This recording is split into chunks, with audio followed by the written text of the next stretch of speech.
యేసు ప్రభువా యేసుక్రీస్తు వారి నామములో మరొకసారి మధ్యాహ్నకాల సమయంలో నిబంధనలు చేరి ఈ పల చుట్టూ రోజులోకి చేరడం ఇచ్చిన ధన్యతను బట్టి ముందు చేసిన మంచి దేవుడు మంచి అనిపించేవాడు. నీకే స్తుతులు స్తోత్రములు చెల్లించుకోవచ్చు. ఎన్నో బలహీనత అందుబాటు కలిగిన తొందరపాటు తొట్టుబాటు కలిగినటువంటి వారు మీ వాక్యాన్ని అర్థంలో నామాన్ని స్వరూపాలు మీరు మాకు చూపించము. తద్వారా సరి చేసుకున్నటువంటి వారమే చక్క చేసుకున్నటువంటి వారమే యోగ్యమైన విధానంలో ప్రభువులలో పాల్గొనుకున్నట్లుగా నన్ను మమ్మల్ని సిద్ధపరుస్తున్నాను. ఈ సమయాన్ని మీరు మాకు ఆశీర్వాదకరంగా పరిశుద్ధపరచు. నా వాడిన అబ్రహం కలిసిన పితృ మీ కళ్ళలో రక్త పోషణ నేర్చుకుని చూడగా నా ఆత్మ ప్రాంతాలు మీరు కడిగి పరిశుద్ధపరచు. మీ మాట నా నోటి వచ్చు, మీ చిత్రంలో నేను మాట ఒకటి నా నోటి నుండి వెళ్ళి రాకున్నట్లుగా దాన్ని మీ స్వాధీనంలో ఉంచుకోండి. మీ మాటలు జీవం కలిగినటువంటి మాటలు, మీ మాటలు నిత్య జీవనంకే ఊరేడి మాటలు, మీ మాటలు దయగల మాటలు, మీ మాటలు మీరు మాకు అక్కడ ఏ తప్ప మరి ఎవరు వారు కనపడలేదు. ఇప్పుడు మీరు విమానం తప్ప మరి ఎవరిని కూడా చూడుతుందో కాక మీ స్వరం తప్ప మరి స్వరం కూడా వినుకుందో మీరుకే మీరు మమ్మల్ని జ్ఞాపకం చేస్తారు. యేసు పరిశుద్ధ నామం అడిగి వేడుకుంటాను నామ తండ్రి, ఆమేన్. దేవుని వాక్యంలో నుండి 118వ కీర్తన 26 వచ్చిన యెహోవా పేరిట వచ్చువాడు ఆశీర్వాదముందునుగాక. యెహోవా మందిరములో నుండి ఎక్కడ దీవిస్తున్నాడంటే యెహోవా మందిరములో నుండి. యెహోవా మందిరములో నుంచి దీవించబడుతున్నప్పుడు, దీవెన వస్తున్నప్పుడు యెహోవా మందిరంలో ఎవరైతే ఉంటారో వారు మాత్రం ఆ దీవెనలు పొందగలరు కదండి. ఇంకెక్కడో ఉంటే మనం ఆ దీవెనలు పొందలేము. అందుకే మరి చాలామందికి సెలవులు ఊళ్ళు వెళ్ళారు, కొంతమంది మన దగ్గరకు వచ్చారు, మన వాళ్ళు వేరే ఊళ్ళు వెళ్ళారు. సెలవుల్లో మన ఇంటికాడ కూర్చోవచ్చు, ఎవరు అడుగుతారా?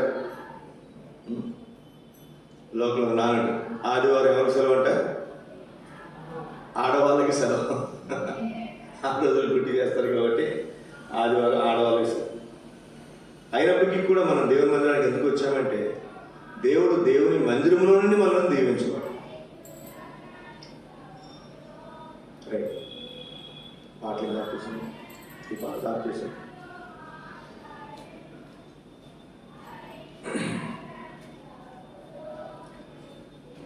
ముందు 3 విషయాలు మనం ఆరాధనలో మనం ఇంటూ వచ్చాను. దేవుడు దీవించడానికి మోషేను, అహరోను, అతని కుమారులను ప్రత్యేకించాడు. వారి డ్యూటీ ఏంటంటే దేవుని ప్రజలను దీవించడమే వాళ్ళ డ్యూటీ. యెహోవాను సేవించాలి, దేవుని ప్రజలను దీవించాలి.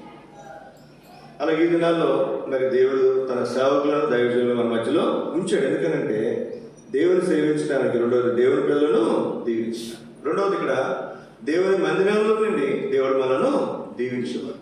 అన్నా కూడా మరి సమయాలు ఇచ్చిన తర్వాత, దేవుని మందిరానికి వచ్చిన తర్వాతే ఏలి దేవుని మందిరంలో నుండి తనను దీవించాడు. కానీ దేవుని మందిరంలో నుండే మనకు దీవెన. మరి బిలాము శపించడానికి వచ్చాడు కానీ దీవించిపోయాడు కదండి.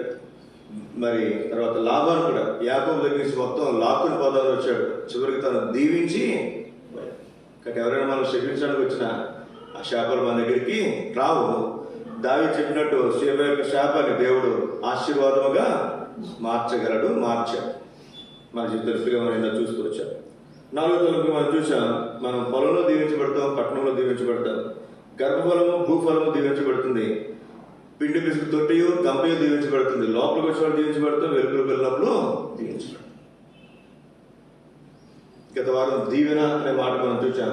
ఈ వారం దీవించుట అనే మాట మనం చూస్తున్నాం. దేవుడు యోబును దీవించాడు, తన చేతి పనిని దీవించాడు. కాబట్టి దేశంలోనే గొప్ప వ్యక్తి అయిపోయాడు. ఆ ఊర్లో కాదు. మనం అయితే నేను ఎప్పుడు లెక్క పెడతాను.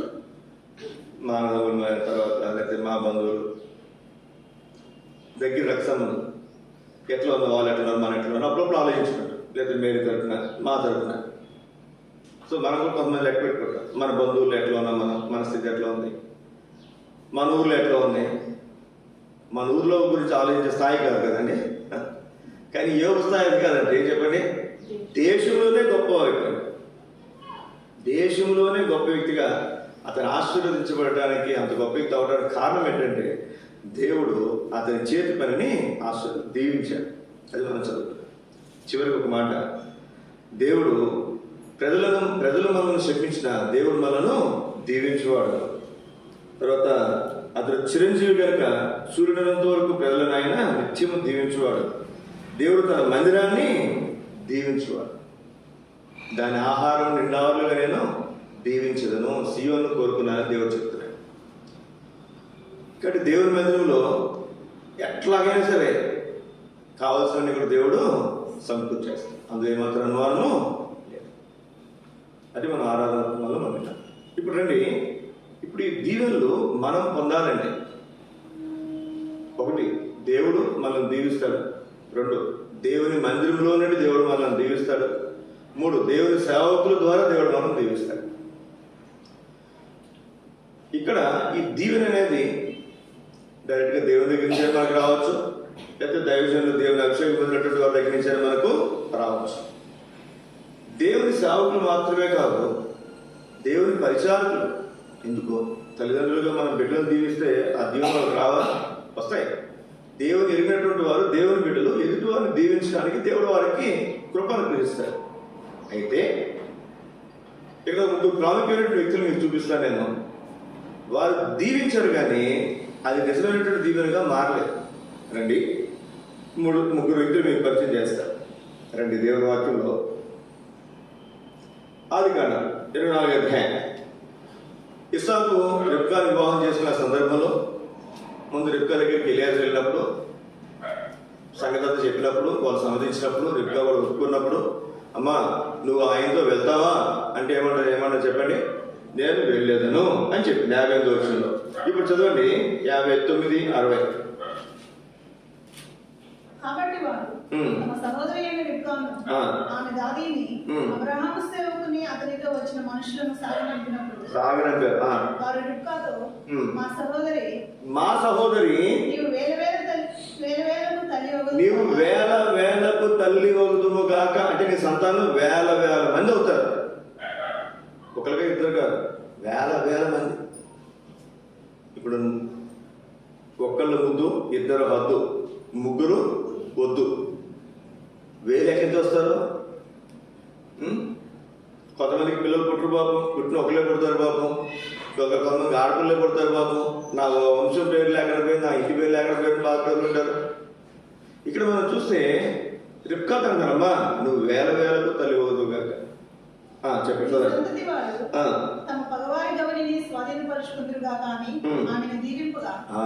ఏం చేశారంటే రిబ్కా వారి యొక్క తండ్రి ఇంటి వారందరూ ఎవరు దీవించారు? రిబ్కాను దీవించారు. మరి ఆమె దీవించబడిందా?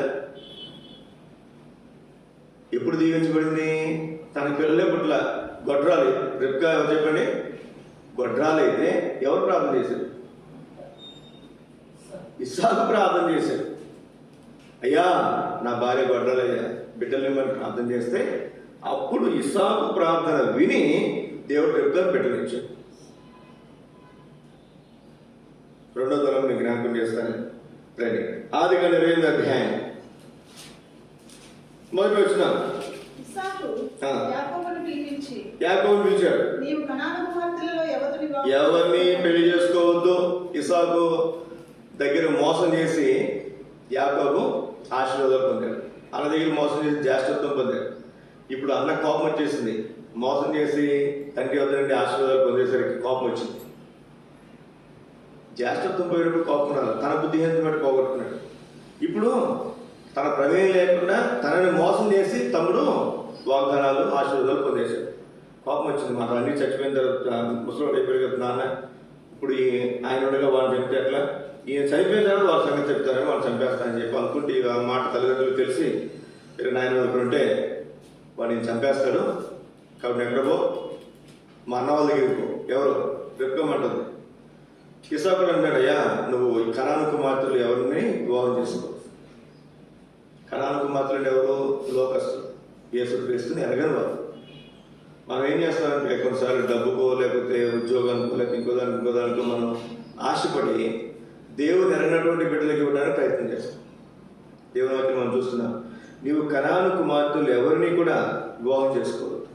అదే స్త్రీ అయితే నువ్వు కనాను కుమారులు ఎవరిని వివాహం చేసుకో. ఇప్పుడు చూడండి, తను వెళ్ళాడు. వెళ్తున్నప్పుడు 6వ వచనం చదవండి. ఇస్సాకు యాకోబును దీవించి, ఎవరెవరు దీవించారు చెప్పండి? యాకోబు ఆల్రెడీ అంతకుముందు దీవించేశాడు, కానీ మళ్ళీ ఇప్పుడు ఏం చేశాడు చెప్పండి? మళ్ళా దీవించాడంట. ఇప్పుడు నిజంగా ఆ దీవెనని యాకోబు దగ్గర ఉన్నాయా చెప్పండి? ఏమో తెలియదు, అతనికి తెలియదు, మనకి తెలియదు. ఎందుకని 4 భార్యలను సంపాదించుకున్నాడు, 12 మంది పిల్లలను సంపాదించుకున్నాడు, ఎంతో విస్తారమైనటువంటి సంపాదన, గొర్రె మందల ఆస్తి అంతా సంపాదించుకున్నాడు. ఎన్ని గుంపులు చేశాడు చెప్పండి? 4 గుంపులు చేశాడు. మళ్ళా అన్నకి ఇచ్చినటువంటి బహుమానమే చాలా పెద్ద గుంపు. మళ్ళా అంత ఆస్తి సంపాదించాడు. ఉందా తన దగ్గర? లేదు. రాత్రి అంతా ఒక్కడే మిగిలిపోయి ఏం చేసి చెప్పండి? దేవునితో పోరాడి గెలిచి అప్పుడు నిజమైనటువంటి జీవితాన్ని పొందాడు. అక్కడ ఇంటి వారు దీవించిన దీవెన తన జీవితంలోనికి రాలేదు, కానీ ఇస్సాకు ప్రార్థన వల్ల తాను జనములకు తల్లి కాగలిగాడు. రెండవది ఇక్కడ మనం చూస్తున్నాం, ఇస్సాకే స్వయంగా తానే దీవించాడు. నిజంగా అతను దీవించబడిన వాడే అని ఇస్సాకే చెప్పాడు. కానీ ఆ దీవెన నిజమైనటువంటి దీవెన కాదని ఎవరికి అర్థమైంది చెప్పండి? యాకోబుకి అర్థమైంది. అందుకే ఎవరి దగ్గరికి వచ్చారు చెప్పండి? దీవించేది ఎవరు? దీవించేది ఎవరు? తల్లిదండ్రులు కాదు, అన్నదమ్ములు కాదు, అత్తమామలు కాదు, ఎవరు చెప్పండి? మనుషులు కాదు. ఎవరు? దేవుడు. యాకోబుకి చాలా శ్రేష్టమైన అనుభవం ఉంది. పోతూ పోతూ దేవుని మందిరం కనబడితే దేవుని మందిరం అక్కడ పడుకుని తల కింద పెట్టుకుని తన దేవుడు ప్రత్యక్షమై అక్కడ దర్శనం కనబడినప్పుడు ఇది దేవుని మందిరమే కానీ వేరొకటి కాదు. శ్రేష్టమైన అనుభవాలు ఉన్నాయి యాకోబు. మోసగాడే, కానీ శ్రేష్టమైనటువంటి అనుభవాలు యాకోబులు మనం చూడగలం. 3వ మాట మీకు జ్ఞాపకం చేస్తాను. 3వ తరగతి ఆదికాండం 47వ అధ్యాయం 5వ వచనం. ఆదికాండం 47వ అధ్యాయం 5వ వచనం. ఫరో యోసేపును చూశాడు. 7వ వచనం. ఇప్పుడు యాకోబు తన సంతానం దగ్గరికి చెప్పినప్పుడు యోసేపు ముందే వెళ్ళిపోయాడు, మిగిలిన తర్వాత వచ్చారు. ఎక్కడికి వచ్చాడు? ఐగుప్తు దేశానికి వచ్చాడు. ఫరోను కలవడానికి వచ్చాడు. వచ్చి ఫరో సమక్షమందు అతను ఉంచగా ఫరో యాకోబును దీవించెను అని రాయాలి. ఏ రాయాలి చెప్పండి? ఫరో యాకోబును దీవించెను అని రాయాలి. ఎందుకంటే ఫరో ఎవరు? ఆ దేశానికి ప్రధాని. ఇప్పుడు నేనున్నానండి, నేనున్నాను, మోడీని కలవడానికి వెళ్ళాను అనుకున్నాను. నేను ఆయన దీవిస్తానా, ఆయన నన్ను దీవిస్తానా? చెప్పండి, ఆలోచించండి. ఇప్పుడు ఎవరి యొక్క బ్లెస్సింగ్స్ కోసం మనం పోతాం? పెద్దోళ్ళు కలుస్తున్నాం. జనవరి 1 వచ్చినప్పుడు ఎందుకు పోతాం చెప్పండి? పెద్దోళ్ళు హైర్ ఆఫ్ కలుస్తాం, మనం విష్ చేస్తారు, వారు మనల్ని బ్లెస్ చేస్తారు. అంతేగా తల్లిదండ్రులు కూడా పిల్లలు పుట్టినప్పుడు ఏం చేస్తారు? మనం బ్లెస్సింగ్స్ ఇస్తాం. బ్లెస్సింగ్స్. ఇక్కడ ఫరో యాకోబును దీవించారు, కానీ ఎవరు దీవించారు చెప్పండి? యాకోబు ఫరోను దీవించాడు. చదవండి 10వ వచనం. ఫరోను దీవించి, నాకు తెలిసి ఫరోకి అసలు సౌండ్ ఉండకపోయి ఉండొచ్చు కదండి. వీడెవరు ఎక్కడి నుంచో వచ్చాడు, ఎక్కడి నుంచో తిండికి ఇబ్బంది అయితే పోయి రమ్మని తీసుకొస్తే ఇప్పుడు అతను నన్ను ఏం చేస్తాడు? ఏ ఫరో మాట్లాడినట్టుగా అక్కడ ఏం లేదు. అసలు ఫరో మాట్లాడినట్లు ఏం మాట్లాడినట్టుగా అక్కడ ఏం రాయబడలేదు. అయితే ఫరో గురించి రాయబడినటువంటి మాట ఏ రాయబడి చెప్పండి? దేవుని ఉగ్రత పొందడానికే దేవుడు ఫరోను నియమించాడు. ఉందండి బైబిల్లో మాట. ఎక్కడ ఉంటుంది అన్నమాట?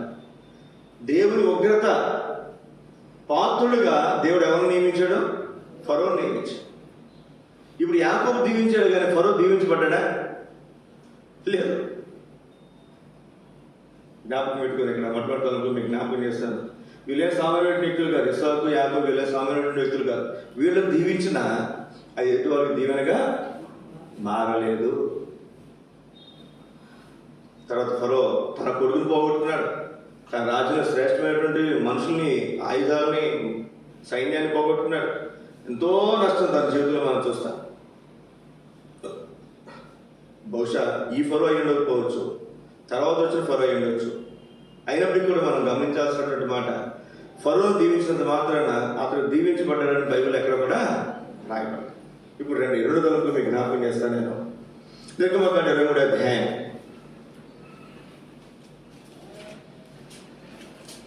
మనల్ని దేవుడు దీవించాలంటే మనం ఏం చేయాలి? ఇది మీకు జ్ఞాపకం చేస్తాను. 23వ అధ్యాయం 25వ వచనం. నీ దేవుడిని యెహోవానే సేవింపవలెను. ఒక్క మాట 24 వచ్చేదండి. వారి దేవతలకు సాగిలపడకూడదు, విగ్రహాలకు సాగిలపడకూడదు, వాటిని పూజింపకూడదు, వారి క్రియల వంటి క్రియలు చేయక, వారిని తప్పక నిర్మూలన చేసి, వారిని తప్పక నిర్మూలన చేసి, వారి విగ్రహాలను బొత్తిగా పగలగొట్టారు. నేను వీడియో చూశాను, మీరు చూసారు లేదు? యేసు నివర్సనం అన్నమాట. చూసారా? చూడలే? కొంతమంది చూస్తున్నారు. నాకు అసలు సౌండ్ లేదు, ఏంది వాళ్ళ పిచ్చి అంతా సారసా అయిపోయింది చూడండి. నేను మొన్న శామ్వాల్ స్కూల్లో క్రిస్మస్కి మెసేజ్ చెప్పమన్నారు. సరే అక్కడికి వెళ్ళినప్పుడు ఆ ప్రిన్సిపల్ గారితో మాట్లాడుతుంటే ఆయన నేను చెప్పబోతుంటే, ఏంటండి అందరూ క్రైస్తవులు మమ్మల్ని ఫాలో అవుతున్నారు, మీరు కరెక్ట్ అయితే మమ్మల్ని ఎందుకు ఫాలో అవుతారు అని చెప్పి ఒక మాట చెప్పాడు. యేసు చెప్పాడు. అంతకాదు కాదు, ఏ సుప్రభాతం వచ్చింది లేదా? ఎందుకు అవసరం అసలే? హిందువులేమో సినిమా పాటలను తీసుకుని ట్యూన్ చేసుకుని వాళ్ళేమో దైవభక్తి పాటలు పాడుకుంటారు. మన క్రైస్తవులు ఈ మధ్యన ఎలా ఎంత పిచ్చిలోకి పోయారంటే వాళ్ళు సుప్రభాతం పెట్టుకుంటారు. ఎవరో హిందువులు మారుంటారు, వాళ్ళు ఏం చేశారు చెప్పినప్పుడు ఆ సుప్రభాతం మనకెందుకురా అని చెప్పి వాళ్ళే రాసుంటారు. ఇప్పుడు యేసు సుప్రభాతం, వాళ్ళేమో అయ్యప్ప మాల, మన యేసు మాల కదండి. వాళ్ళేమో రామజపం, వీళ్ళేమో యేసు జపం. యేసు జపం చేస్తారు, ఆర్సీఎం చర్చిలో యేసు జపం చేస్తారు. దేవుడు మాట్లాడు అంతే. ఇక్కడ రాయబడిన మాట చెప్పాడు ఇక్కడ, వారి క్రియల వంటి క్రియలు మీరు చేయొద్దు. సార్ మా బంధువులు పెళ్ళైతే పాపది విజయవాడలో ఆర్సీఎం చర్చికి వెళ్ళాను. వాళ్ళ రాగాలన్నీ కూడా మంత్రాల్లా ఉన్నాయి. బ్యాప్లో పంతులు గారు చదువుతారు సరే, అక్కడ ఉన్నటువంటి అన్నీ కూడా వాళ్ళు చదివేది, వాళ్ళు హారతి తీసుకొచ్చిస్తున్నారు, హారతిస్తున్నారు, రకరకాల అన్నీ. నాకు పెద్ద వ్యత్యాసం కనపడలేదు, గుడికి చర్చికి పెద్ద వ్యత్యాసం కనపడలేదు. అక్కడ వేరే దేవుడు ఉంటే ఇక్కడ వేరే దేవుడు అంతే. వారి క్రియలు వంటి చేయకూడదు. అందుకు ఈ మధ్యన విసికి వెళ్తున్నప్పుడు పండుగ దగ్గరికి వస్తుంది. ఏ పండుగ?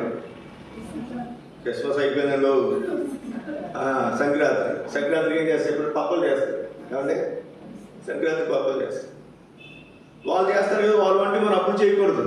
ఒకవేళ మన క్రైస్తవులమే, అసలు మనందరం మారిపోయి అందరం బాప్తిజం తీసుకున్నాం, అయినా మన ఇంట్లో ఈ టైంలో మనం పిండి వంటలు చేస్తే ఏమంటారు చెప్పండి? ఏమంటారు? వాళ్ళు పండుగ చేసుకున్నారు కాబట్టి వీళ్ళు కూడా పండుగ పప్పలు చేశారు అంటారు. వాళ్ళ క్రియలు వంటి మనం చేయకూడదు. ఇంకోసారి చేసుకో. చాలామంది నామకార్థ క్రైస్తవులు క్రిస్మస్ ముందు ఏం చేస్తారు చెప్పండి? పప్పలు వండుకుంటారు. వీళ్ళేమో సంక్రాంతి ముందు పప్పలు వండితే, వీళ్ళేమో క్రిస్మస్ ముందు పప్పలు వండుతారు. ఎవరు? నామకార్థ క్రైస్తవులు. మాకు నేర్పినటువంటి సంగతి క్రిస్మస్ ముందు చేసేవారు కదా. పప్పులు అంటే మీకు అర్థమవుతుందో చేద్దాం, పిండి వంటలు.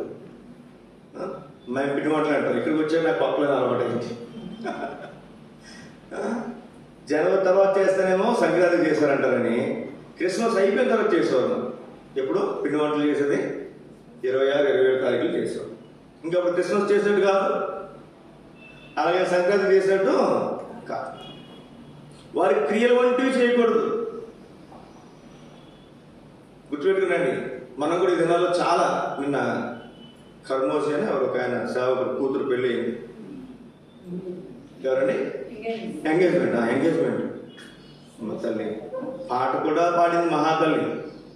ఆ పాట కదా పెళ్లి కూతురు పాట అంట. మరి ఏంటో నాకు నిజంగా దండం సాష్టాంగ నమస్కారం పెడదాం అనిపిస్తుంది ఆ తల్లికి, మహాతల్లి. మళ్ళీ ఆవిడ నడుచుకుంటూ వస్తే హిందూ సాంప్రదాయ ప్రకారం నలుగురు పైన పల్లకి పట్టుకుంటారు కదా, పైన పల్లకి కాదు ఒక కట్ట దొప్పుడు వేసి నలుగురు కర్రలు పట్టుకుంటారు. అట్లా వాళ్ళు తీసుకొస్తుంటే ఆయన పైన ఉంటే ఎంగేజ్మెంట్ చక్కగా దండలు వేసుకుని చేసుకోవడం తప్పు కాదు. కానీ వీరి సాంప్రదాయాలు లాగా మనం చేస్తే ఏమండి రేపొద్దున మనం ఇలా చేయకూడదండి. ఏమంటారు చెప్పండి, మనం చేసేది ఎవరికి తెలియదు, ఎందుకంటే మన పబ్లిసిటీ అందరూ కాదు. కాబట్టి వాళ్ళు చేసింది అందరూ చూసి హైందవులు మన వాళ్ళు చేశారుగా, పెద్ద పాస్టర్ వాళ్ళ కూతురికి చేశాడుగా, నీకేం పోయింది అంట. నాకు పెట్టుకుందాం సోదర సోదరి, వారి క్రియల వంటి మనం ఏం చేయకూడదు, చేయకూడదు. చదవండి. నీ దేవుడిని యెహోవానే సేవింపవలెను, యెహోవానే సేవించాలి. అప్పుడు ఎప్పుడు అన్ని దేవతలు పూజించకుండా, వారి విగ్రహాలను పూజించకుండా, వారి క్రియలను అనుసరించకుండా యెహోవానే సేవిస్తే అప్పుడు ఆయన నీ ఆహారమును నీ పానీయమును దీవించును, రోగం తొలగించెదను,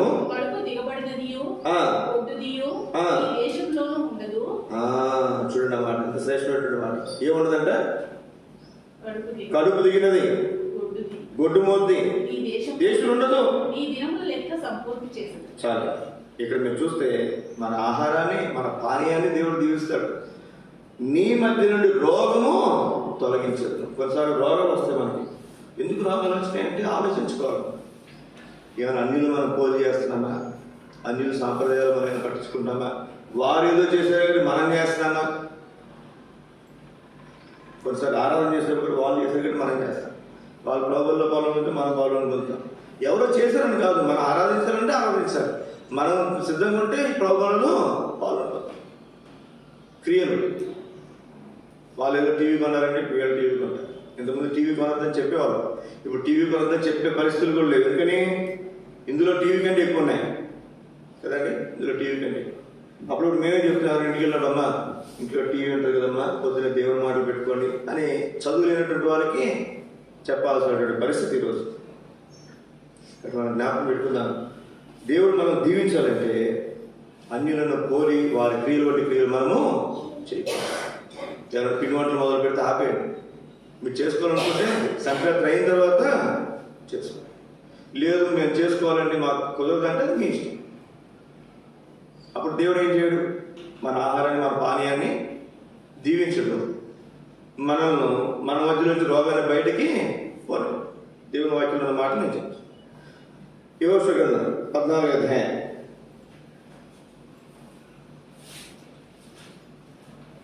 యెహోషువ గురించి మనకు బాగా పరిచయం, కాలేబు గురించి మనకు బాగా పరిచయం. 12 మంది వేగు చూడడానికి వెళ్తే ఇద్దరే మంచి సమాచారం తీసుకొచ్చారు, మిగిలిన 10 మంది చెడ్డ సమాచారం తీసుకొచ్చారు. మరి దాన్ని బట్టి వాళ్ళ తర్వాత చనిపోయారు కదా 10 మంది కూడా. వీళ్ళిద్దరే మిగిలారు. అందులో ఒక నాయకులు ఎవరు చెప్పండి, యెహోషువ. రెండో వ్యక్తి కాలేబు. కాలేబు ఎక్కడ అడుగు పెట్టాడు చెప్పండి, హెబ్రోన్ అడుగుపెట్టాడు. ఎక్కడ అడుగుపెట్టాడు, హెబ్రోన్ అడుగుపెట్టిన తర్వాత అతనికి అప్పుడు మోషే వాగ్దానం ఇచ్చాడు, అయ్యా నువ్వు నిండు మనసుతో నీ దేవుడిని యెహోవాను సేవించావు కనుక నువ్వు అడుగుపెట్టిన స్థలం నీదే, తీసుకో. ఇప్పుడు అయిపోయింది. మోషే నాయకుడు మారాడు. మరి ఏం చేయాలి, తన తోటివాడే నాయకుడు. ఆయన వచ్చి నాయకుడి దగ్గరికి వచ్చి యెహోషువ దగ్గరికి వచ్చి అంటాడు, చదువు మాట 6వ వచనం, 14వ అధ్యాయం 6వ వచనం. యెహోషువ గ్రంథం.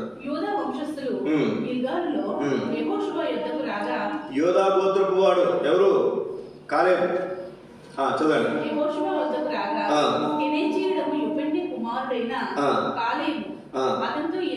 ఇలాగు మనవి చేశాను. కాదేషు బర్నేయలో దైవజనుడైన మోషేతో యెహోవా నన్ను గూర్చియు నిన్ను గూర్చియు చెప్పిన మాట నీవెరుగుదు. ఎవరు చెప్పారండి, దేవుడు చెప్పారంట ఈ స్థలం నీదని. మోషే సమక్షంలో చెప్పాడు, నువ్వు కూడా ఎదుగుదు అని చెప్తే. ఇప్పుడు చదవండి ఒక అద్భుతమైనటువంటి మాట 11వ వచనంలో, మోషే నన్ను పంపినాడు, నాకు ఎంత బలమో నేటి వరకు నాకంత. అతను అప్పుడు పంపించిన వయసు ఎంత, 40. ఇప్పుడు ఎంత వయసు అవుతుంది, 85 సంవత్సరాలు. 40 సంవత్సరాలు అరణ్యంలో ఉన్నారు, తర్వాత 5 సంవత్సరాలు అయింది. 85 సంవత్సరాలు.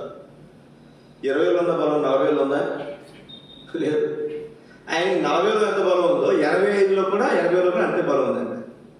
చాలా ఆశ్చర్యం. కొంతమంది దైవజనులు చూస్తున్నాను నేను 20 సంవత్సరాల నుంచి సుమారుగా. అప్పుడు ఎలా ఉన్నారో ఇప్పుడు కూడా అలాగే ఉన్నారు. ఏం మార్పులు కాదు. 20 సంవత్సరాల క్రితం చూస్తే ఎంత బలం ఎంత శక్తి ఉందో ఇప్పుడు కూడా అంతే శక్తి అంతే బలం వారికి ఉంది. ఫిలిప్ గారు మహిమలో పిలువబడినప్పుడు 96 సంవత్సరాలు. ఎంత చలాకి ఉంటాడు ఆయన, ఎంత చలాకి ఉంటాడు ఆయన. 96 సంవత్సరాలు. ఏ రోగాలు లేవు ఆయన. మోకాలు నొప్పులు లేవు, నాకు తెలిసి షుగర్ బీపీలు కూడా ఉన్నాయో తెలియదు. 96 సంవత్సరాలు నడుస్తూనే ఆయన ఆదివారం ఉదయం ప్రభునందు నిద్రించారు. ఇక్కడ చదువు 11 వచ్చినాము. ఇశ్రాయేలు దేవుడైన యెహోవాను కాలేబు నిండు మనసుతో అనుసరించువాడు గనుక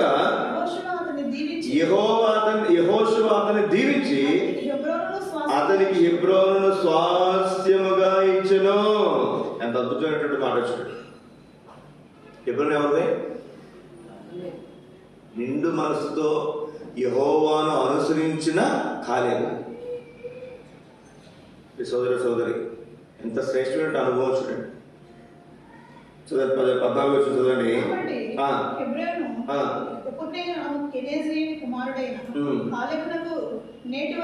నేటి వరకు స్వాస్థ్యం. ఈ హెబ్రోను ఎవరంటే కాలేబు అంతే. సోదరి దేవుని బిడ్డలు మనం గమనించాల్సినటువంటి మాట. ఎలా అనుసరించాలంటే నిండు మనసు. కానీ మనం ఏం చేస్తాం చెప్పండి? కొంచెం ఇచ్చట కొంచెం అచ్చట. ముందు బైబిల్ ఆ మాట. కొంచెం ఇచ్చట కొంచెం అచ్చట. కొంచెం చేస్తారు. కొంతమంది 25% చేస్తారు, కొంతమంది 50% చేస్తారు. Half hearted. 50% చేసిన ఎవరు చెప్పండి? Not full hearted, half hearted. సగం దేవుని అనుసరిస్తారు. అట్లాంటి వాళ్ళకి దేవుని ఆశీర్వాదాలు సమృద్ధిగా వస్తాయని బైబిల్ ఎక్కడ కూడా రాయబడింది. నిండు మనసుతో అనుసరిస్తేనే. అందుకే బైబిల్లో మొట్టమొదటి ఆజ్ఞ, నీ దేవుడిని యెహోవాను నీ పూర్ణ హృదయంతో, పూర్ణ మనసుతో, పూర్ణ బలముతో, పూర్ణ శక్తితో ప్రేమించాలి. ఇది అరాకొర ప్రేమ కాదు, కొద్ది గొప్ప ప్రేమ కాదు, పూర్ణ మనసు. రండి 4:3 కనుక ఇక్కడ దేవుడు మనల్ని దీవించటే కాదు, మనము కూడా ఇతరులను దీవించగలం. ఎవరి దీవెనలు ఎవరు దీవించగలరు? ఒక 3 వ్యక్తులు నేను 3 తరపులు మీకు జ్ఞాపకం చేస్తాను. ఎవరు ప్రజలను దీవించారు? ఎవరికి ఆధిక్యత ఉంది? రండి సమూయేలు 2వ గ్రంథం 21వ అధ్యాయం.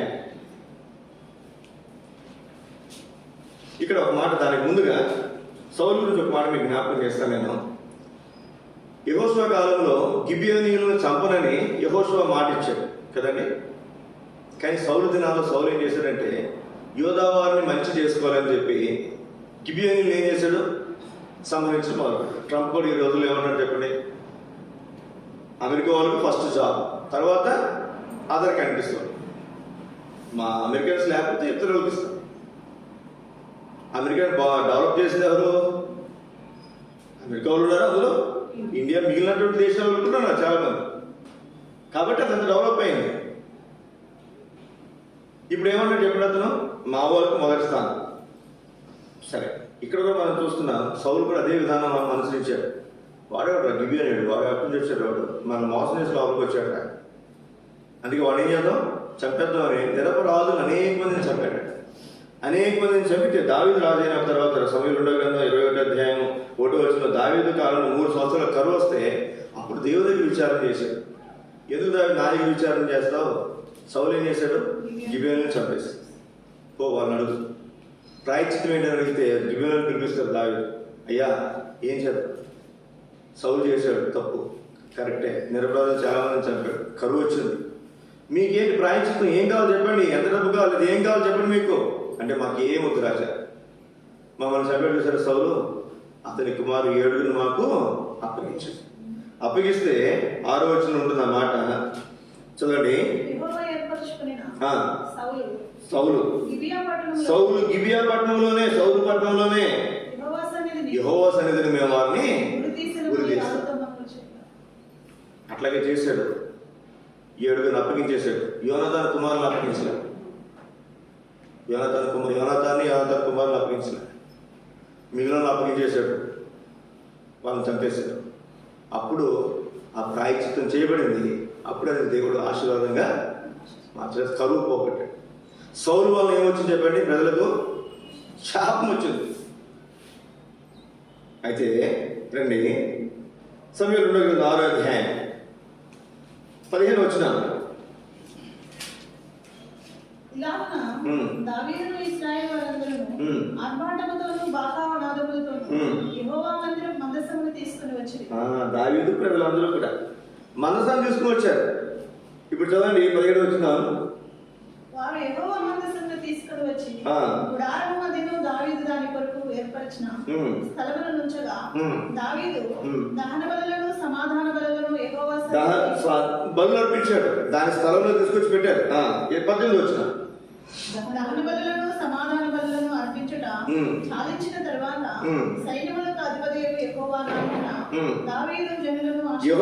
నామమున దావీదు జనులను ఆశీర్వదించి సమూహంగా కూడిన ఇశ్రాయేలు స్త్రీ పురుషులకు అందరికీ ఒక రొట్టె 20 వచ్చిన తన ఇంటి వారిని దీవించుటకు దావీదు తిరిగి రాగా. ఎంత ఆశ్చర్యకరమైనటువంటి మాట చూడండి. దావీదు జనులందరినీ దీవించాడు. దీవించి తన ఇంటి వారిని దీవించడానికి ఎక్కడ పోయాడు చెప్పండి? ఇంటికి.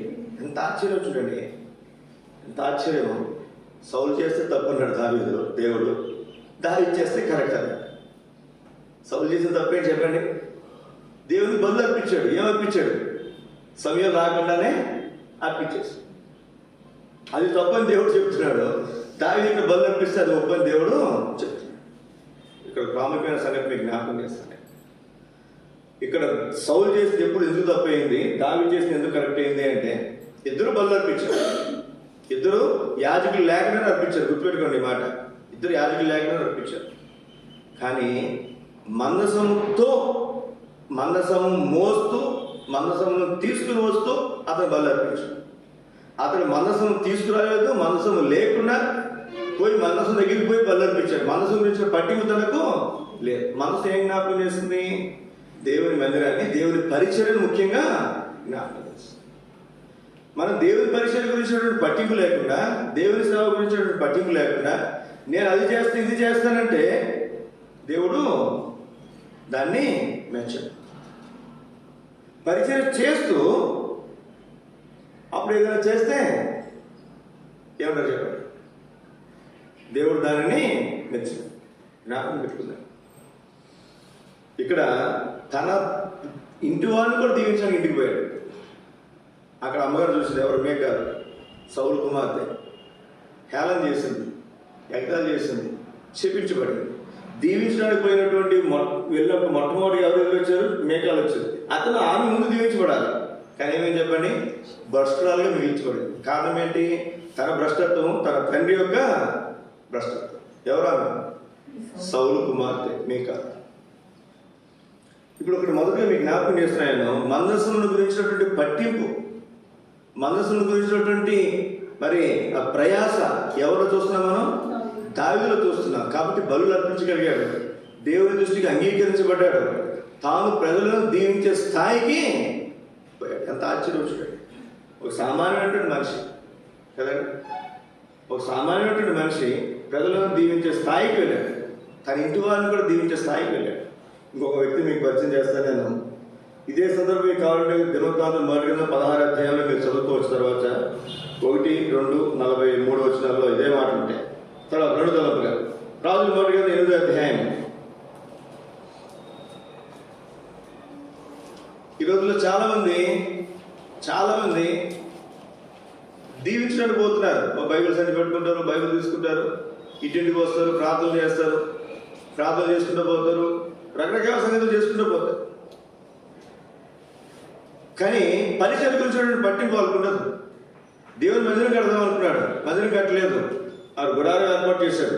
గుడారాన్ని ఏర్పాటు చేసి గుడారంలోనికి వచ్చి మనసారా అక్కడ పెట్టి ఆ గుడారం ఎదుట బలు అర్పించాడు. ఎక్కడెక్కడో బలు అర్పించలే, చూడండి ఇక్కడ రాజుల మొదటి 8వ అధ్యాయము 3వ వచనం. ఇశ్రాయేలు పెద్దలందరూ రాగా యాజకులు యెహోవా మందసమును ఎత్తి ఇశ్రాయేలు పెద్దలు వచ్చారు. 6వ వచనం. మరియు యాజకులు యెహోవా నిబంధన మందసమును తీసుకొని దాని స్థలంలో అనగా మందిరపు గర్భాలయం మందిరం కట్టాడు సొలొమోను. కట్టిన తర్వాత సొలొమోను గురించి మనం చదువుతున్నాం.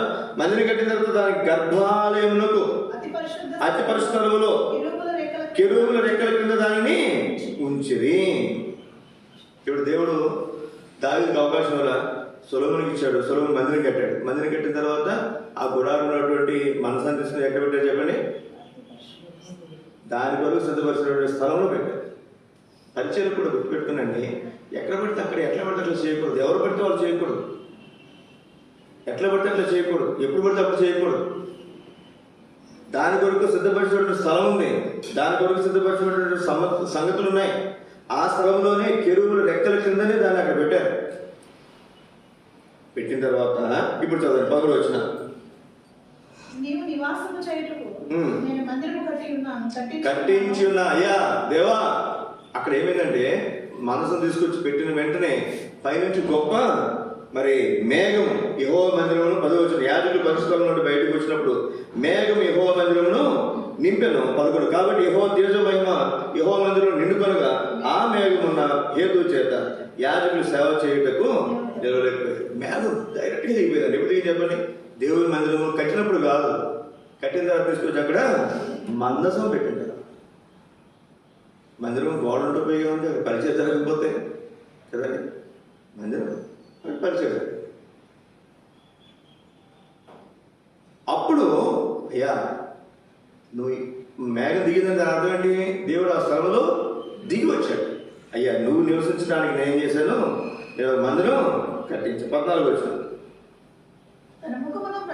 అప్పుడు ప్రజల తట్టు తన ముఖాన్ని తిప్పుకున్నాడు. నిలిచి ఉండగా ఇశ్రాయేలు సమాజకులందరికీ ఇలాగ దీవించను. ఎంత ఆశ్చర్యం చూడండి. ఏం చేశాడు అతను? దీవించాడు. సోదరి దేవుని బిడ్డలుగా మనకు ఆలోచించాల్సినటువంటి మాట. ఎవరికి దీవించే అర్హత ఉంటుంది అంటే దేవుని మందిరాన్ని కట్టిన వారికి. అది భౌతిక సంబంధమైనటువంటి మందిరం కావచ్చు, లేదా ఆత్మ సంబంధమైనటువంటి మందిరం కావచ్చు. కొంతమంది మనం చూస్తాం, వాళ్ళు ఏమీ చేయరు, కానీ పెద్దగా చేస్తారు. కొంతమంది చూస్తాం, కొన్ని స్థలాల్లో మనం చూస్తాం. ఒక సందర్భంలో మేము ఫస్ట్ వచ్చినప్పుడు మీకు అర్థమవుతుందని చెప్తాను. మేము ఫస్ట్ వచ్చాను సింగరాకుండా వచ్చినప్పుడు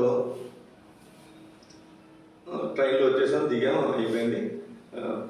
ఉలపాడు సేవకుడు వచ్చి మమ్మల్ని మందిరం తీసుకుని వచ్చారు.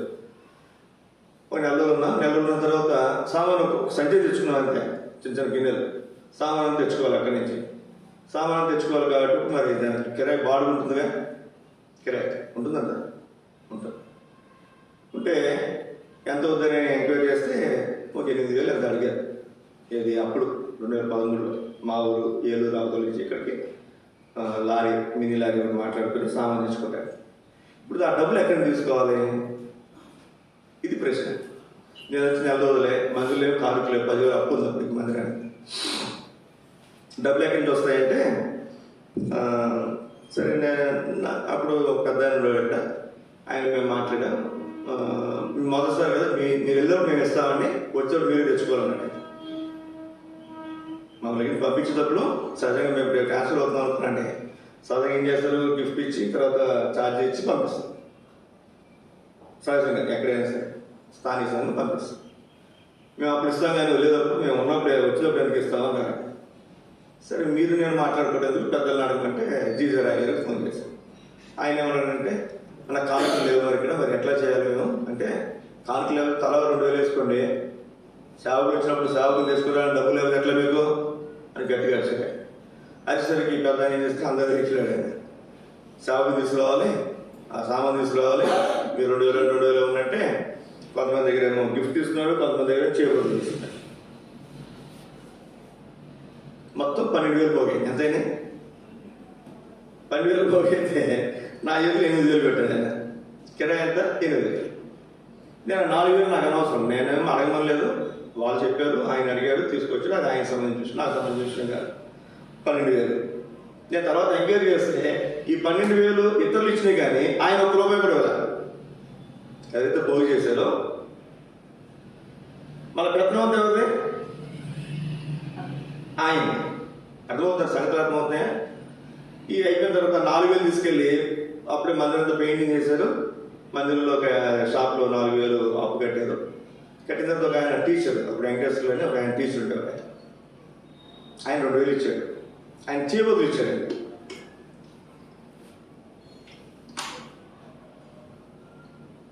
గిఫ్ట్గా కాకుండా సరే ప్రస్తుతానికి ఇస్తాను, మళ్ళీ మీకు మందిరంలో వచ్చిన తర్వాత నాకు ఇచ్చేసానని చెప్పి ఆయన ఇచ్చాడు. ఆయన ఏమన్నాడు, 2 నెలలు 3 నెలలు ఆయనకి ఇవ్వలేదు. ఇక్కడ మనకు వచ్చేది 3,900 వచ్చినాయి అప్పుడు నెలకి. కానుకలంతా నెల మొత్తం లేదు, 4,000 లోపే. 4,000 మేము తినేది ఎక్కడ, ప్రజలు పెట్టేది ఎక్కడ, అప్పు కట్టేది ఎక్కడ. సరే 2-3 నెలలు అయిన తర్వాత ఆయన బాబు ఏమనుకున్నాడు, అన్న నా 2,000 నాకు ఇచ్చేసేయండి, నేను మందిరానికి ఒక సైకిల్ తీసుకుంటాను అన్నాడు. ఎంతేదంతా నేను సైకిల్ తీసుకుంటాను. ఆయన తీసుకున్నది బిఎస్ఐ మంచిది. అప్పుడు 4,500 పెట్టి కొత్త సైకిల్ సువార్త చేయడానికి ఆయన కొనిచ్చాడు. ఇంతలో మీకు అర్థమైంది ఏం చెప్పండి? హడావుడంతా చేస్తారు, ₹1 కూడా తీయదు. ₹1 కూడా తీయదు. ఇక్కడ మనం చూస్తే దేవుని వాక్యంలో చదివిన మాట మరొకసారి.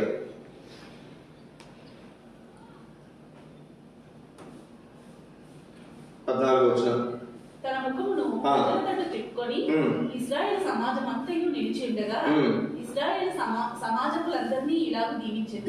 ఎవరు దీవించారు చెప్పండి? సొలొమోను దీవించాడు. సొలొమోను మందిరానికి కట్టి దీవించాడు. దావీదు పరిచయం చేస్తూ కదండి, ఏదో మనసాన్ని అలా మోసుకొస్తున్నారు, ఊరికి వెళ్ళిపోలా, నాట్యమాడాడంట ఆనందంతో, తన్మయత్వంతో.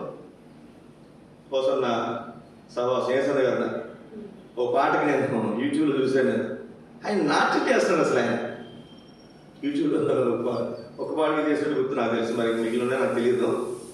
నాట్యం చేస్తాడు. ఏంది నాకు ఆశ్చర్యపోయాను నేను. ఏంది నా సేవకుడు పెద్ద వయసు మళ్ళీ అప్పటికి దగ్గర 50 సంవత్సరాలు. ఆ వయసులో ఆయన నాట్యం చేస్తాడు. నాట్యం చేస్తూ పాట పాడాడు. ఆయన ఏదో పాట సర్వోన్నతులు ఏదో పాట. ఇక్కడ దావీదు ఏం చేస్తాడంటే మందసం తీసుకొస్తాను సేపు ఏం చేస్తాడని చెప్పిన అతను నాట్యం ఆడుతూ. ఈ రోజుల్లో ఈ నాట్యం వేరు, డ్యాన్స్లు వేరండి. ఈ మధ్యన ఏమైపోయారంటే నిమజ్జనానికి వాళ్ళు డ్యాన్స్ వేస్తారు, క్రిస్మస్ అప్పుడు లేకపోతే ఏదో సంగతులు ఉన్నాయి అప్పుడు వేరు డ్యాన్స్ వేస్తారు.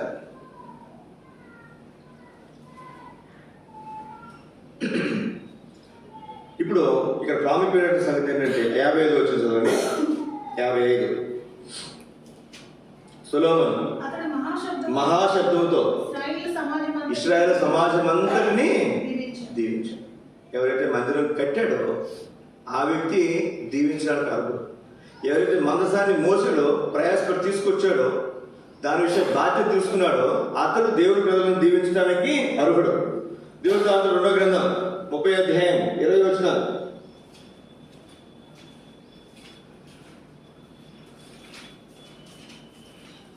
దినవృత్తాంతం 2వ గ్రంథం.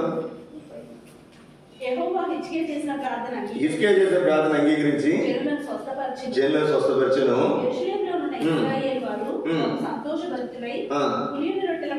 పులియని రొట్టెల పండుగ చేశారు, ఆచరించారు. 24వ వచనం.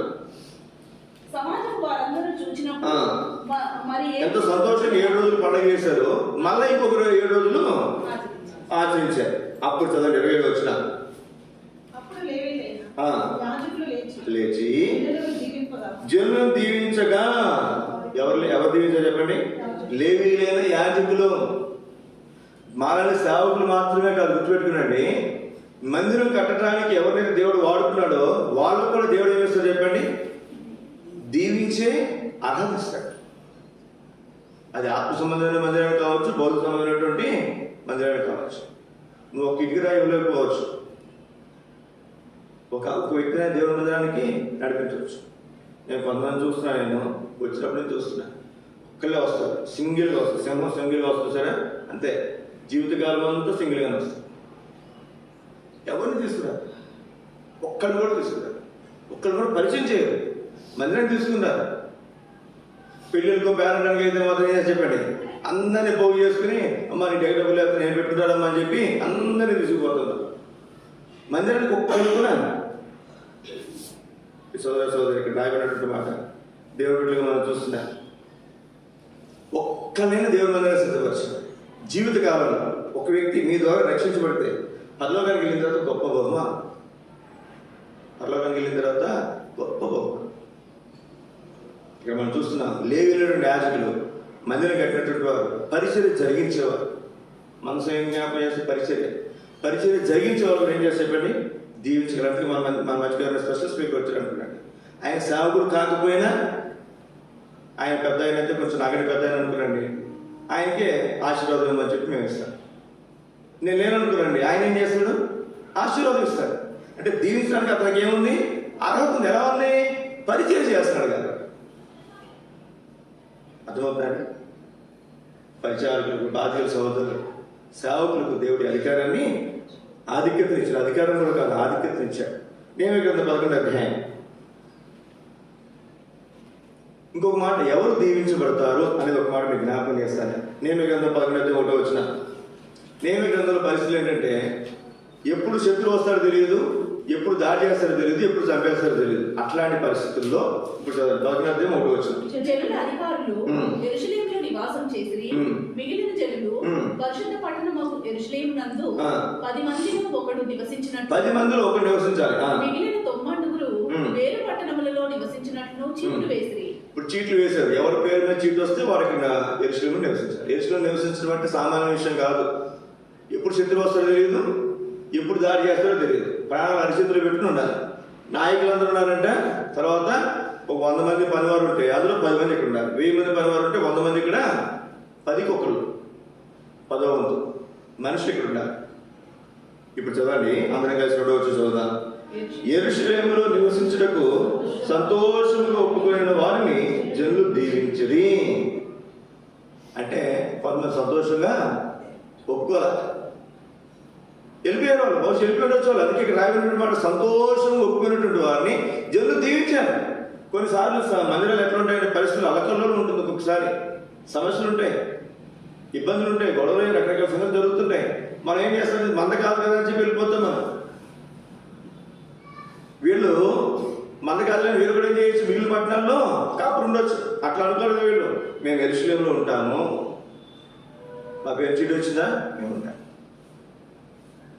నమ్మకంగా సంతోషంగా ఉండడానికి వారు ఏం చేశారంటే తమను తాము సిద్ధపరచుకున్నారు. కాబట్టి ఏ పరిస్థితుల్లో గుర్తుపెట్టుకునండి, దేవుని మందిరంలో ఉండటానికి ఇష్టపడే వారిని దేవుడు దీవిస్తాడు. ఒకసారి గొడవ జరిగినప్పుడు పోలీసులు వచ్చారు, మందిరం ఆపి పోలీస్ స్టేషన్ రమ్మని ఆడిపోయారు. మందిరం ఆ రోజు పరిచయం జరిగారు. అలా కూర్చొని 10 నిమిషాలు వచ్చేస్తారని చెప్పి మందిరానికి 2 ముగ్గురు వస్తే వాళ్ళు చెప్పారు. మేము ఒక అరగంట వచ్చేసరికి ఎవరు లేదు, ఒక అరగంట వచ్చేసరికి ఎవరు లేదు, మందిరానికి వచ్చేవాళ్ళే. యెరూషలేములో ఉండటానికి, నివసించడానికి సంతోషంగా ఒప్పుకున్నటువంటి వారు దీవించబడినటువంటి వారు. జనులు దీవించారు. దీవెనలు ఊరికే రావండి. మీరు చదువు ఒక మాట అద్భుతమైనటువంటి మాట మీకు చూపిస్తాను నేను. ప్రకటన 7వ అధ్యాయం 14 వచనాలు, 13, 14. పెద్దలలో ఒకడు తెల్లని వస్త్రములు ధరించుకుని వీరెవరు, ఎక్కడ నుండి వచ్చినని నన్ను అడిగాను. అందుకు నేను, అయ్యా నీకే తెలియనగా అతడు ఇలాగ నాతో చెప్పింది, వీరు మహాశ్రమల నుండి వచ్చిన వారు, రక్షించబడటం తర్వాత సంగతి. గొర్రెపిల్ల రక్తములో తమ వస్త్రములను ఉతుక్కుని. అంటే రక్షించబడ్డారు. అయితే దానికి ముందు మొదటి అర్హత ఏంటి? పరలోకంలో నువ్వు ప్రవేశించాలంటే మహాశ్రమలు పొందాలి. మహాశ్రమలు. భార్య భర్త కలిసి కాపురం చేయాలంటే జీవితకాలం ఏ సమస్యలు రాకుండా ఉంటాయండి? మాట అనుకోకుండా ఉంటారా? అలక్కుని ఉంటారా? ఓ మాట అనుకోకుండా ఉంటారా? వదిలేస్తారా? చిన్న మాటకి భర్త వదిలేసి వెళ్ళిపోతారా? భార్య వెళ్ళిపోతారా, ఇల్లు వెళ్ళిపోతారా?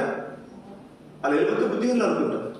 మనం అంటే ఏమా బుద్ధిహీనురాలు ఈ విషయానికి ఎందుకు వచ్చేసామని చెప్పి చెప్తున్నారు. కానీ మందిరాలు అట్లా కాదు. చిన్న మాట, మూడు పిల్లలు కొట్టుకున్నా మందిరం మానేస్తారు. ఏది మూడు పిల్లలు ఇంట్లో కొట్టుకున్నా మందిరం మానేస్తారు. అన్నదమ్ములు ఇంట్లో కొట్టుకున్నా మందిరం మానేస్తారు. ఏదైనా మాత ఇబ్బంది ఉన్నా మందిరం మానేస్తారు. ఇంకొక అన్నతో ఒక అక్కతో ఇబ్బంది ఉన్నా మందిరం మానేస్తారు. అసలు మీకు ఇబ్బంది ఉన్నా మందిరం మానేస్తారు. జ్ఞాపకం పెడుతున్న ప్రియ సోదర సోదరి, ఎటువంటి పరిస్థితులు మందిరంలో ఉన్నా మనం మందిరంలో నమ్మకంగా నిలకడగా, ఒక మందిరంలో నమ్మకంగా నీకు నచ్చిన మందిరం నీకు ఎక్కడ ఉండాలో కూడా అయితే ఒక మందిరంలో నమ్మకంగా ఉన్నటువంటి రాయబడినటువంటి మాట, యెరూషలేములో నివసించిన సంతోషం ఒప్పుకున్న వారి జనులు దీవించడి. ఇంకో ప్రాముఖ్యమైన మాట 2వ అధ్యాయం 2వ గ్రంథం 2వ గ్రంథం 31వ అధ్యాయం. ఎవరు దీవించబడతారు అనే మాట మీకు జ్ఞాపకం చేస్తున్నారు. 2వ గ్రంథం 31వ అధ్యాయం 5వ వచనం. ఆ యాజ్ఞ వెల్లడేయుట తోడని ఇశ్రాయేలీయులు ప్రథమ ఫలములైన ధాన్య ద్రాక్ష రసములను నూనెను తేనెను సస్య ఫలములను విస్తారంగా తీసుకుని వచ్చి ప్రథమ ఫలాలు తీసుకొచ్చారు. సమస్తమైన వాటిలో మన భాషలో మొదటి నెల చేస్తారా 10వ వంతులను 10 సమస్తమైన వాటి నుండి 10వ వంతు తీసుకుని వచ్చి దశమాలు తీసుకొచ్చారు. ప్రథమ ఫలాలు తీసుకొచ్చారు, దశమాలు. మన వారం కూడా మీరు గమనించలేదో, దీవెన ఎక్కడుంది? మలాకి 3వ అధ్యాయం 10వ వచనం అనుకుంటారు. మీరు దశమాలు నా మందిరం నిధిలో తీసుకుని రండి, అప్పుడు వాయులిప్పి పట్టుదలంతా దీవెనను దీవెన రావాలంటే ఖచ్చితంగా దశమాలు దేవుని మందిరంలో మనము ఇస్తే దేవుడు ఆశీర్వదిస్తాడు. మేము ఆశీర్వదించాం, గుర్తుపెట్టుకురండి, దేవుడు ఆశీర్వదిస్తాడు. ఇక్కడ కూడా రాయబడినటువంటి మాట ఏం చేశారంటే వీళ్ళు ప్రథమ ఫలాలు దశమాలు తీసుకుని వచ్చారు. 8వ వచనం చదవండి. హిజ్కియాయును అధిపతులను ఆ కుప్పలను చూసి వాళ్ళు చూసిన డబ్బు కానుకలు అన్ని చూస్తే ఆ కుప్పలు చూసి యెహోవాను స్తుతించి జనులైన ఇశ్రాయేలును దీవించి ఆయన జనులైనటువంటి ఇశ్రాయేలు ఎవరైతే తీసుకుని వచ్చారో వాళ్ళని దీవించి.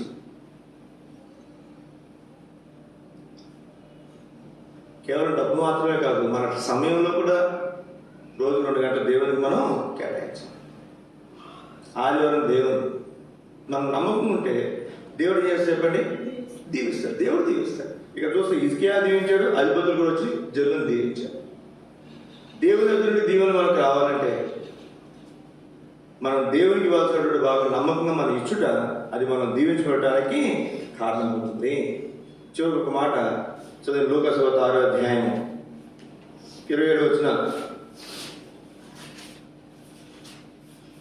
నేను మీతో నేను చెప్పింది ఏమనగా, మీ శత్రువులను ప్రేమించుడి, మిమ్మల్ని ద్వేషించే వారికి మేలు చేయడి. 28. చాలండి. మిమ్మల్ని శపించు వారిని ఏం చేయాలి? మీరు దీవించండి. సామాన్య విషయం కాదు. రోమా 12:14 మనం చూస్తాం, మిమ్మల్ని హింసించు వారిని దీవించుడు కానీ శపించు. మిమ్మల్ని శపించు వారిని దీవించండి, మిమ్మల్ని హింసించు వారిని. అంటే మన నోటి నుంచి ఏం రావాలి? దీవెన మాత్రమే. కానీ చాలా సందర్భాల్లో మా నోటి నుంచి దీవెన 4 సార్లు వస్తాయి, శాపాలు 10 సార్లు 20 సార్లు వస్తాయి.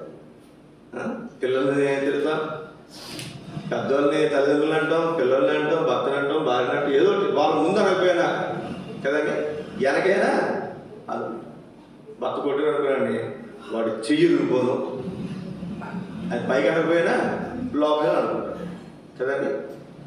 ఇక్కడ మనం చూస్తే ఎదుటి వారు మనం శపించినా మనం ఏం చేయకూడదంటే వాళ్ళు శపించకూడదండి, దీవించాలండి. మనం హింసించినా దీవించాలండి. యేసుక్రీస్తు ఒక మాట మీకు జ్ఞాపకం చేస్తున్నట్ల, ఆయన సిలువకు అప్పగిస్తున్నటువంటి వారి విషయంలో చెప్పండి, వీరు ఏం చేయించినా వీరు ఎరుగరు, వీరిని. అదే మాట స్టెఫెను కూడా చెప్పారు, కానీ మనం ప్రతి దోషం చేయకూడదు. మరి పౌలు మాట్లాడి ఒక మాట చదువు మనం ప్రార్థన చేద్దాం. కొరింథీయులకు మొదటి పత్రిక 4వ అధ్యాయంలో 12వ వచనం అందరికీ చదువుతుంది మాట. కొరింథీయులకు మొదటి పత్రిక 4వ అధ్యాయము 10వ వచనం తీసారా? మొదటి పత్రిక 4వ అధ్యాయము 10వ వచనం అందరూ కలిసి 12వ వచనం అందరూ కలిసి 12వ వచనం.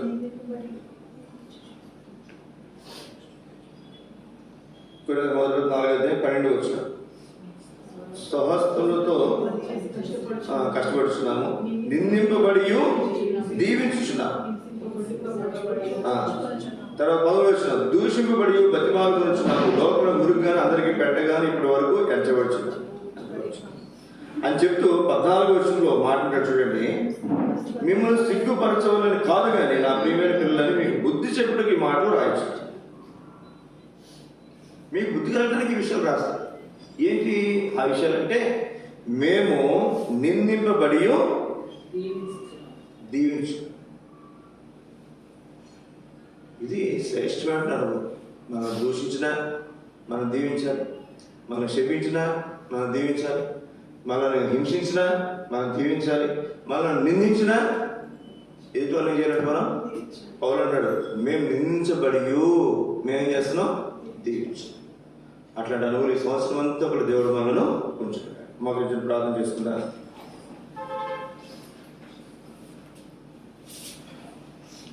దేవుడు వాక్యాలు మన హృదయాలు పరీక్షించుకుందాం. ఏదైతే దేవుడు మనతో మాట్లాడుతూ వచ్చాడో వాక్యాల్లో మన హృదయాలు పరీక్షించుకుందాం. మనుషులుగా మనం దీవించిన దీవెనలు అవి ఏమాత్రం కూడా మరి తగలకుండా